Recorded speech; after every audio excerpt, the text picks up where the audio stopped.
हाँ जी, शलोम एवरीवन। अच्छा जी, एक चर्सी जो है ना मुझसे बात करने के लिए बहुत तरसा हुआ है, जबकि मैं तो खैर इनको घास भी नहीं डालता, ना मैं इनको 9 में ना 13 में गिनता हूँ। फिर भी ये चर्सी बज़िद है कि मैं इससे बात करूँ।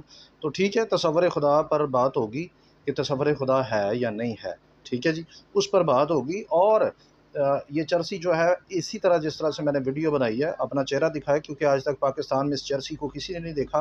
ये चर्सी अपना पहले तो बुग्गा दिखाए लोगों को, ये है कौन, और मुझे भी पता हो मैंने किससे बात करनी है, मैं तो इसको आज तक जानता नहीं। सिर्फ इस चर्सी का नाम लोगों को पता है, बाकी इसकी सूरत और इसके अकायद, इसके चर्च से, इसके ग्रोह से किसी को कोई जो है मालूमात नहीं है। किसी को नहीं पता कि ये चर्सी किसके साथ अलग रहता है और इसकी सूरत क्या है और रहता कहाँ है, इसका अता पता क्या है, कौन है ये, किस ग्रोह के साथ है, इसकी पहचान क्या है। इसकी तो पिक्चर नहीं आज तक फेसबुक पर या किसी भी जगह पर। सो लिहाजा इस तरह की एक वीडियो बनाए। इस चर्सी के साथ मैं, इस अबूनी चर्सी के साथ मैं गुफ्तगू करने के लिए तैयार हूँ। मेरी लाइफ